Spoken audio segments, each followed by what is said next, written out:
I'm Dave Palumbo, founder of Species Nutrition. From my earliest bodybuilding days, I believed in only putting the best in my body. And that lives on in the Species Nutrition line of products. I put my name and reputation on every bottle of Species Nutrition products. If you want to be your absolute best, join the evolution.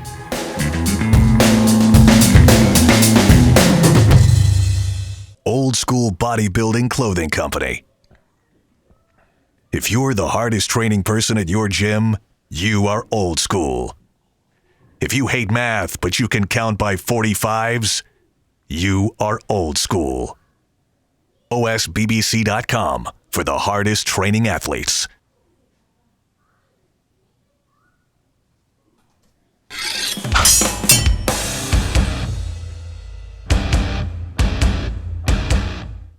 RX Television on RxMuscle.com. This is Iron Debate, the show where we settle the score. Next week, we are going to officially start our road to the 2020 Olympia, the Iron Road to the 2020 Olympia. We're going to get a bit of a start on that now. We are pleased to be joined by two women's bodybuilders, of course. Very exciting news coming into the 2020 Olympia. It is going to feature the return of the Miss Olympia competition. First, we go to Helle Trevino, winner of two of the last three Rising Phoenix Championships. Helle, pleasure to have you aboard. How are you doing? Thank you very much for inviting me. I'm good. I'm great. I'm out here grinding in Venice Beach, California. And then, of course, we go to the 2020 Chicago Pro Women's Bodybuilding Champion. You saw her on live with about a couple of weeks ago with Dave. Theresa Ivancik getting ready for the Rising Phoenix and the Miss Olympia. Theresa, welcome. And then, of course, we go to our Cape Coral studios and welcome in Dave Palumbo. Dave, now this is a topic where we're going to be discussing women's bodybuilding and the comparisons between women's bodybuilding and women's physique and sort of where the lines are blurred and maybe possibly the idea of merging the two divisions is a topic that you wanted to speak about for quite some time. Yeah, and I just want to say also, Iris Kyle was sick. She's a very good friend of mine, and she would, she was definitely up for the show. Her and I went back and forth, and she got very sick, and so sick that she couldn't even call me herself, and her assistant contacted me. So we're going to have her on separately next week. Shanique Grant is missing in action. I don't know what happened to her. She was supposed to be on as well. I really wanted to get her perspective on it. She could join us possibly while the show is going on, but I think it's an important topic. The differentiation between the divisions, now that Miss Olympia is back at the Olympia, thanks to Jake Wood, what does it mean, for the sport? Is there a crossover? Should there be an overall between the two divisions? Should the divisions be merged? I want to hear the women's opinion, because my opinion really doesn't matter that much, but it's their division. They should be the ones to comment on it, and I think that's what this show is all about.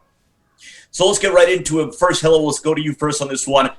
Just in regard to the return of the Miss Olympia, and you yourself competed at the Miss Olympia in 2011 and 2012. Again, you've won the Rising Phoenix, which essentially has played the role of the Super Bowl for women's bodybuilding over the last few years. You've won that contest 2 of the last 3 years. What does it mean to you to return to the Miss Olympia stage now, really as one of the standard bearers in the division? It's huge. I mean, I'm just really happy that the Olympia is back. I was in it a few times before, and it's always an honor to be on that stage. It's a show that's carried bodybuilding, since the 1970s. So, I mean, when the female bodybuilding division got taken out of the Olympia in 2014, it was a big blow, and no one knew what was going to happen with the sport. So, it's just since Jake Wood and Wings of Strength took this over and took women's bodybuilding and promoted it, it's been going woo. It's just really risen to new heights with having the Rising Phoenix World Championships, and he's promoting lots of other shows, the Chicago Pro, the Omaha Pro, the Romania, New York Pro. I mean, so many shows. I mean, it's just every year it's just getting better. And now with the Olympia it's just a cherry on the cake. So I'm really looking forward to compete at the Olympia. And Theresa, of course, coming off your win at the Chicago Pro, this is going to be your debut. Obviously coincides with the return of the Miss Olympia. Your feelings 4 weeks out of your Miss Olympia debut? I'm so excited about it. It was a dream of mine coming up as a bodybuilder. We did get the platform, like she mentioned, about doing the Rising Phoenix with Jake Woods and Wings of Strength. It was an honor to do that, and it's been an honor to be on the same stage as the world champ. The Olympia is just something that everybody wants to go to. We call it the Super Bowl, for us. It's a prestigious stage that all the legends have stepped on. So it's, wherever you place, it's just the fact that your feet are going to hit that same stage as everybody else has. So let's get to the topic at hand here, and that is sort of the comparison between women's bodybuilding and women's physique, and sort of where that line is a little bit blurred. Now, Theresa, you're perfect for this conversation because when you were on with Dave a couple of weeks ago, you did mention how you fall under that category, and it is a category that I feel like a lot of athletes, for both men and women's categories, sometimes there's that line that's blurred, right? And especially when it comes to women's bodybuilding and physique. Are you too small for one division? Are you too big for another division? And you sort of fall in that category. In your opinion, really, what is the delineation between women's bodybuilding and women's physique? Whenever I say that I'm almost too big for women's physique, and I'm on the smaller end of women's bodybuilding. I did do women's physique in the past, and I did get, I did place in the top 5, and then I did it again, and then I placed dead last, and I was told I was too big. I think, in my opinion, between the separation of the two is like we both come in a division where we're very conditioned, but I feel like the bodybuilders have more of that 3D density, more muscle maturity, and it pops a little bit more, where the physique girls are a lot more on the leaner side and definitely a lot conditioned, but we carry a little bit more mass and size. Helle, let's go to you because, we see sort of the progression, and I want you to speak from your perspective as a top women's bodybuilder. You look at women's physique, and many have made the argument that, especially in the top tier, it's gotten bigger and bigger and bigger. Do you see really any clear definition right now between the two divisions, or do you see it almost as maybe a smaller version of women's bodybuilding at this point? I definitely think it is a smaller version of women's bodybuilding. I mean, they are bodybuilders.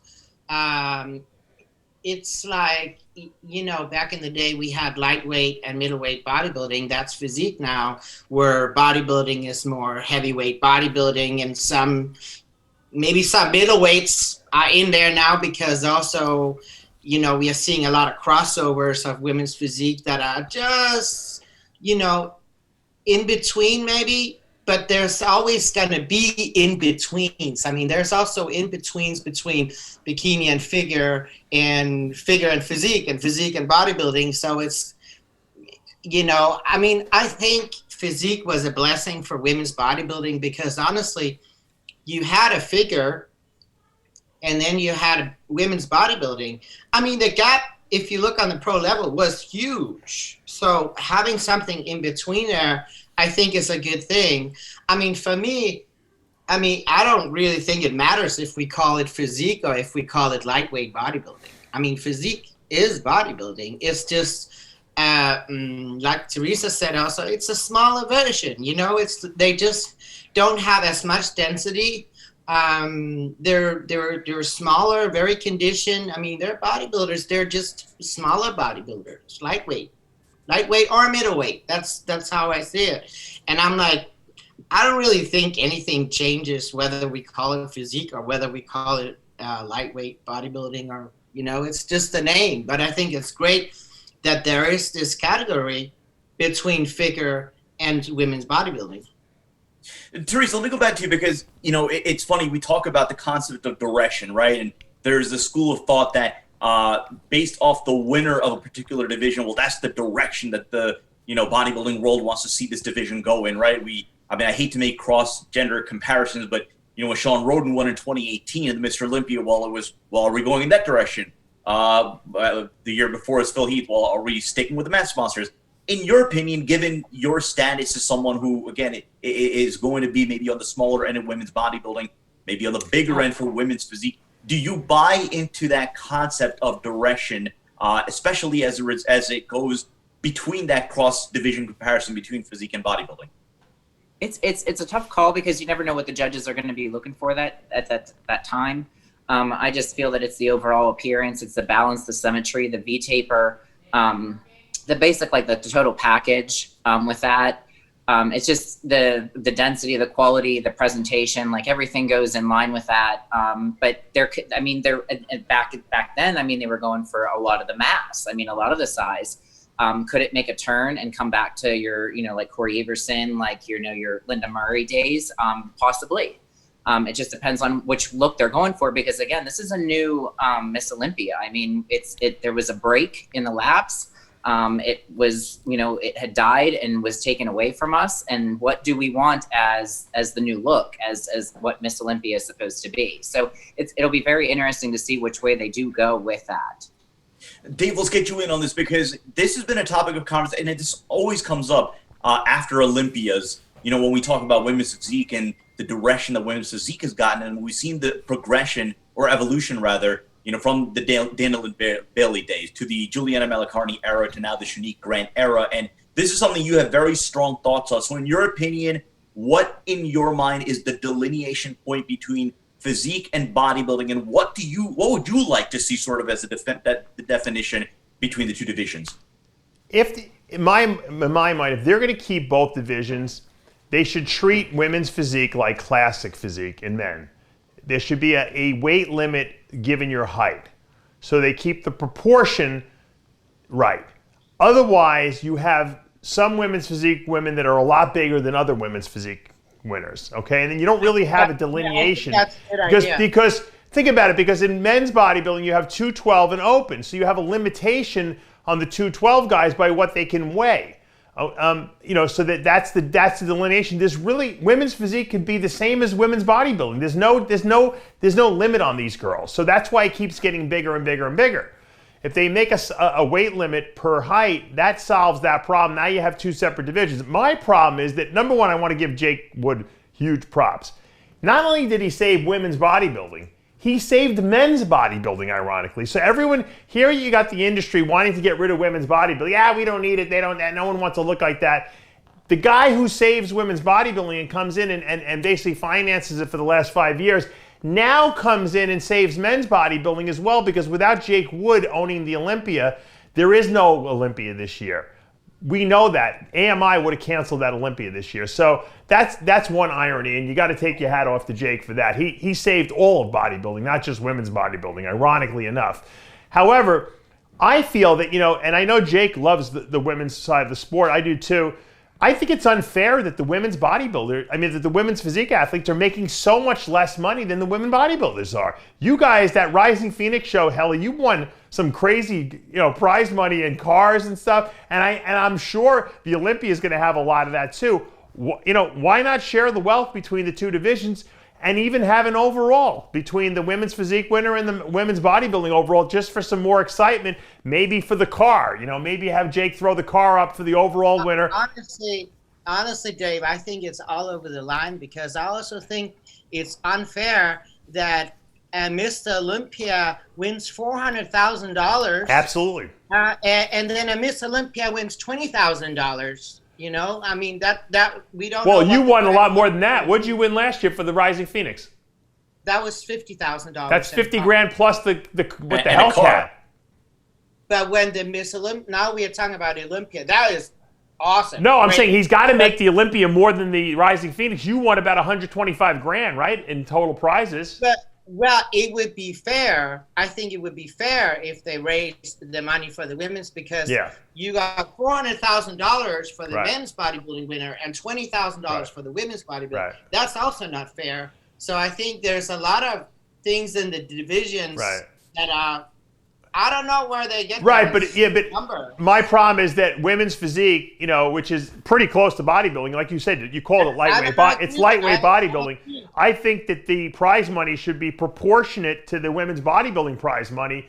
Not to say that we should take away from you, but we should add to them to bring them up to the same level, because it really is the same sport, I think a lot of the prize money should be more leveled out. I mean, what do you think about the men's prize money then? Well, yeah, I mean, but that, that wasn't Jake's fault. That was AMI's fault for raising that up because they wanted to make it look like they were doing something. But think about it. I mean, if I'm Shanique Grant, I wish she was here because that's why I wanted to ask her these questions. If I'm Shanique Grant, I'm going to women's bodybuilding because I could place third at the Olympia and make a hell of a lot more money, in Rising Phoenix and Olympia than I could by winning the Women's Physique Olympia. Who cares? If I already won the Olympia, I want to make money. Don't you want to make money during the sport? I mean, at this point, so you can take that money and then build businesses from it. There's definitely a financial component at the top level, wouldn't you say? I mean, you're there. No, we all want to make money. Yeah. I don't know how it is. The trophy's great, but hey, if you're not making any money, if Helle Nielsen is making 120 grand winning Rising Phoenix and I'm Miss Women's Physique Olympia for 3 years in a row, and I only make, I don't know, what is it, 10 grand, 15 grand? I don't even know what the prize money is.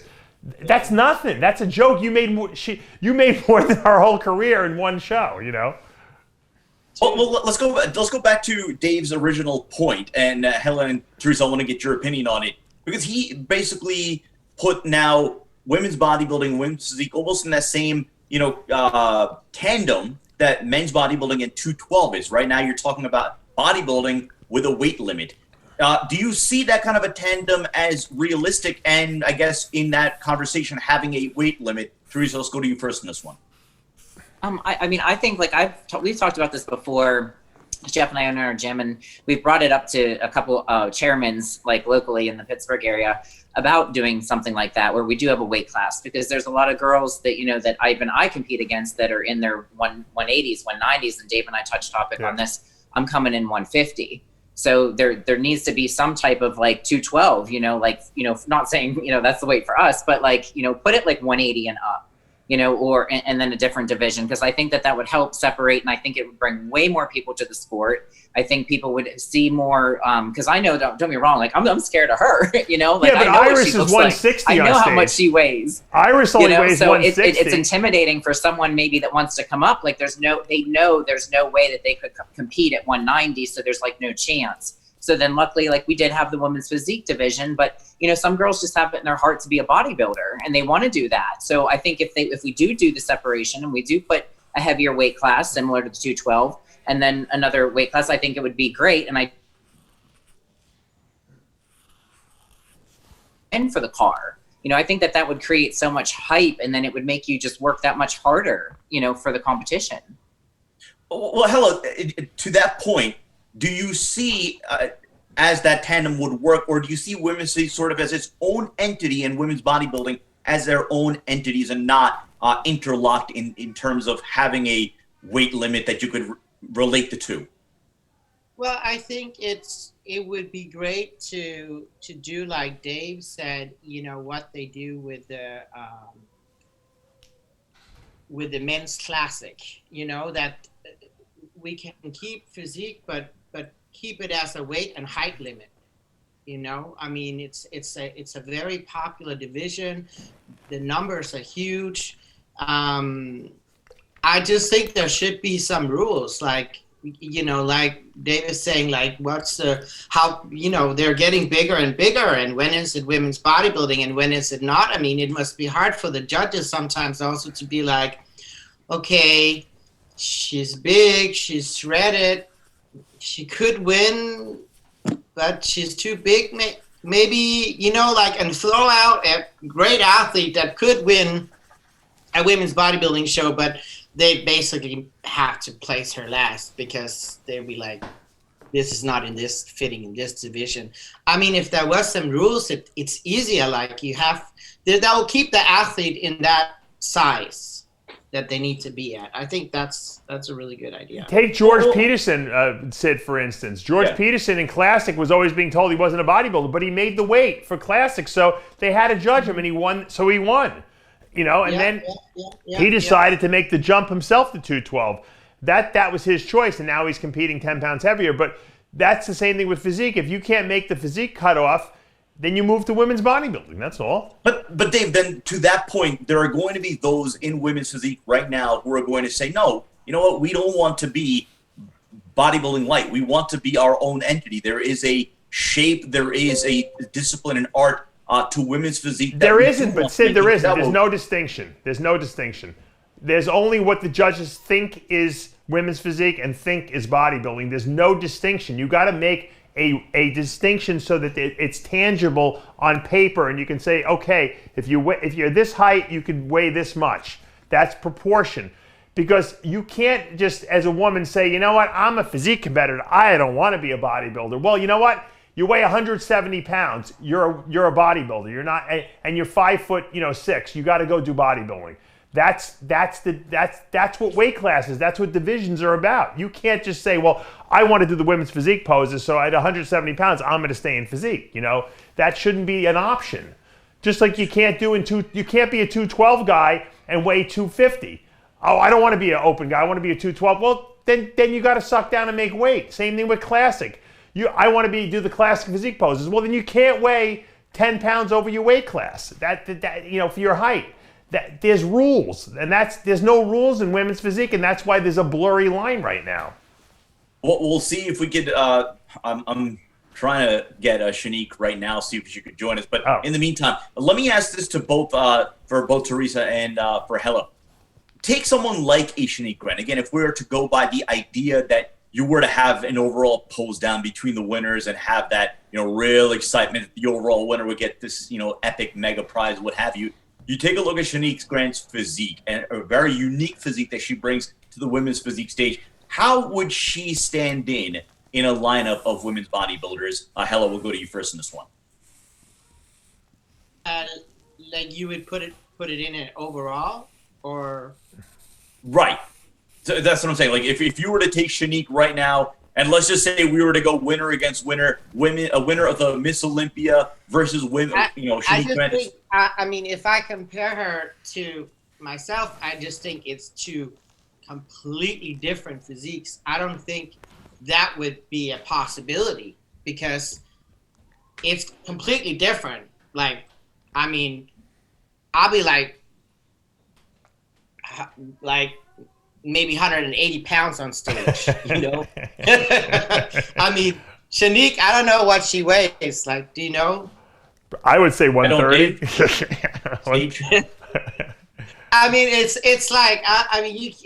I don't know. It's like to taking a figure and a physique and putting together.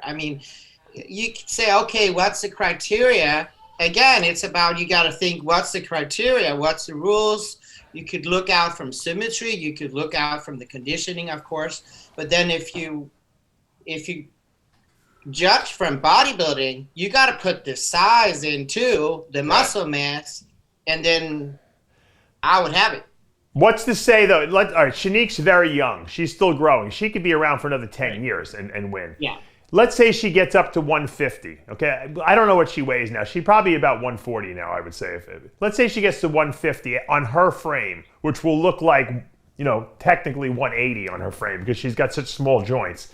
You would still outweigh her by 40 pounds, but it probably wouldn't look that much different on stage, So at what point has she outgrown women's physique and she has to go to the next class? According to the rules now, there is no limit. She can stay there forever. Now she's raised the bar so high in women's physique that these women can never beat her because she looks like she's 180 on stage. She's so dominant. You see what the problem becomes? She's going to ruin the division. I agree with you 100%. I think a weight would be... You got to do it. They got to make a weight limit for the heights. Yeah. Well, Theresa, let's go to you on this one because, again, let's just say, go back to Dave's earlier point. And, again, we're mentioning Shanique only because right now, at this moment, she is the standard bearer for the women's physique division. Let's say Shanique decides, you know what, I'm going to take up women's bodybuilding. I'm going to, add the requisite size to my physique to be able to stand in amongst, that elite line of women's bodybuilders. How do you see her potentially standing in against a lineup of some of the best female bodybuilders in the world? I think it's definitely obviously possible because the last, I think, 3 shows this year, a women's physique competitor did win. So I think it would be based on what she chooses to do for her diet and her prep coming into the show. Is she going to come in more fuller, more vascular, and things like that to make herself look more like a bodybuilder? Or is she going to tone it down and pose a little bit lightly and different to stay in a women's physique division? So you can control those depending on diet too. You know, do you want to be like more like lean and lankier, you know, to tone it down and be more of that condition for a woman's physique? Or do you want to come in full vascular and hard in terms of like what a woman's bodybuilder is with mass? So, I mean, I think that it's like a toss. I mean, she could go either way depending on how, you know, she would choose to do that peak week and how she would choose to fuel up.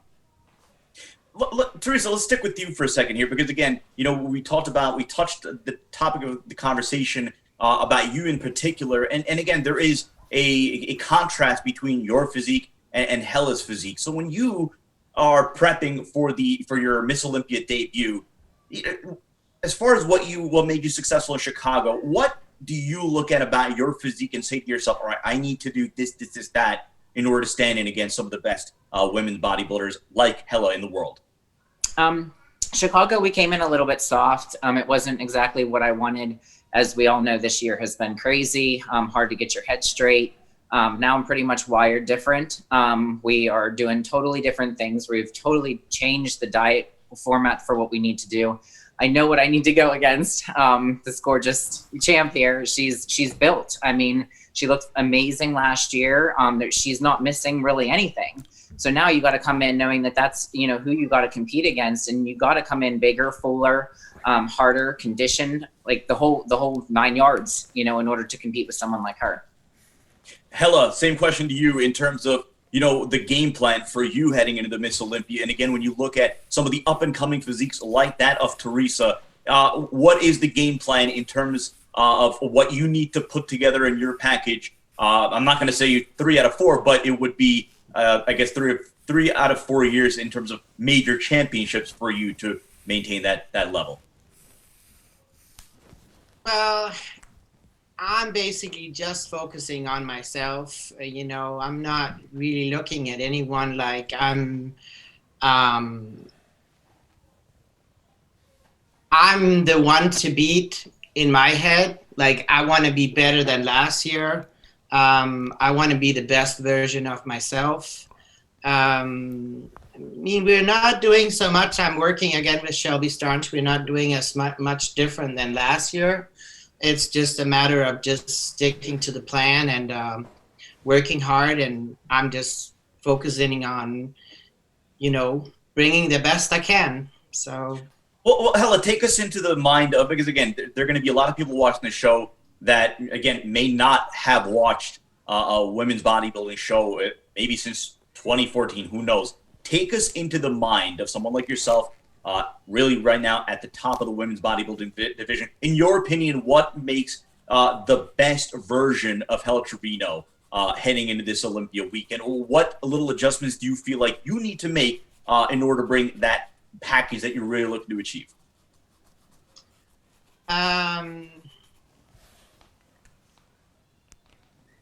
I want to try and coming in a little bit leaner than last year, which was pretty lean.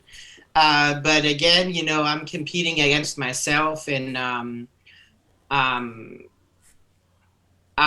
just want to, I think for any bodybuilding athlete, you know, we want to bring that super lean, but super full, dense, hard look. I'm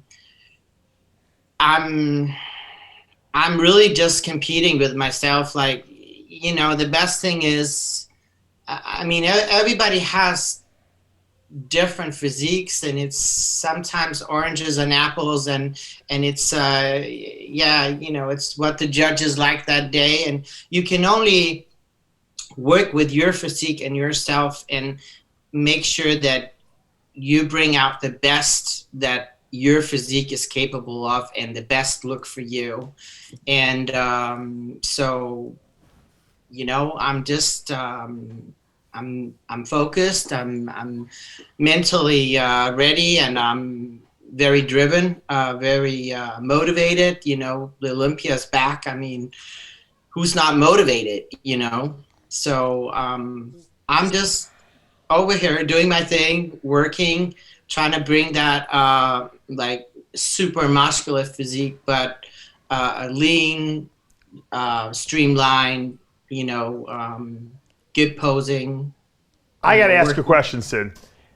But I mean, we're not really addressing the 1,000-pound elephant in the room. 10-time Miss Olympia Iris Kyle is going to be in the lineup. She hasn't been there obviously the last couple of years because she only said she would only compete in the Miss Olympia. Now that it's coming back, she's making a comeback.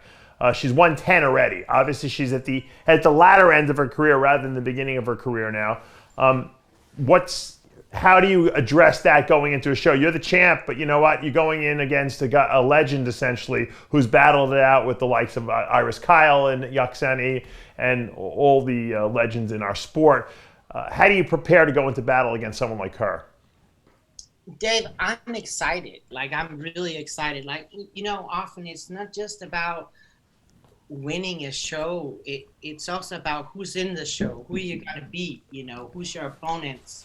And I'm excited to be competing against Iris Kyle. And I think it's so good for the sport that she's making a comeback. It's creating some rivalry. It's creating some, she got her fans. I got my fans.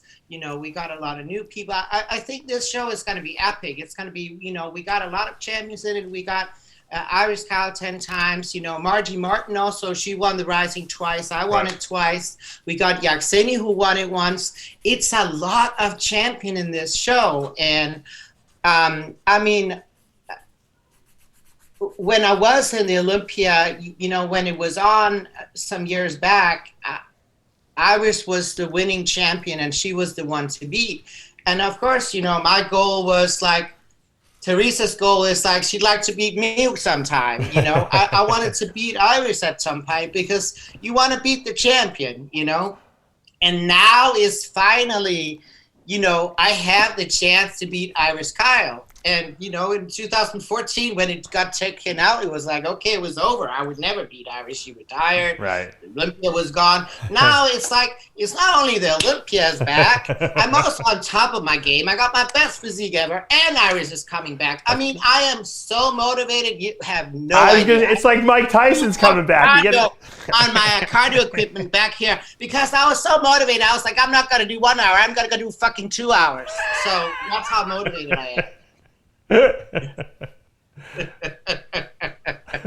Dave, I'm glad you asked that question because that really brought the tiger out of Helle. Yeah, I was waiting. She wasn't addressing the obvious thing, which was Iris. Come on. I guess Theresa's got to be thrilled too. It motivates me, but he was asking when you look at the other athletes, so I don't look at no one. You got to look at Iris. On social media, other than I post my shit and I'm out. I don't study anyone. I study myself because I am only in control of me and my actions and what I'm doing, and I'm gonna do my best. I'm not gonna sit and look at Iris online and freak out and be like, oh my god. No, but it's imagine Brandon Curry got a chance to compete against Ronnie Coleman again. That would be the ultimate, right? You're going against the best ever, so it has to enter into your thinking and your preparation. Yeah, it's amazing. I don't think I've ever been more motivated, to be honest. All right, so here's the deal. Next week is going to be the official beginning of the Iron Road to the Olympia, and both of you, we're going to voluntarily confirm you both for next week or the week after. You are going to be part of the interview series for our Iron Road to the Olympia. That's where we get to really bring out the stories, bring out the motivation, bring out the journey that it is, the journey that's been, and the journey that's going to be all the way into Olympia weekend. But that is going to do it for this episode of Iron Debate. Special thanks, Helle Trevino, Theresa Ivancik, Dave Palumbo, and of course, our producer, Tyler Schroeder, doing a great job as always. Next week, beginning of the Iron Road to the 2020 Olympia. For everyone involved, I'm Sadiq Faruqi. We'll see you next time. Thank you.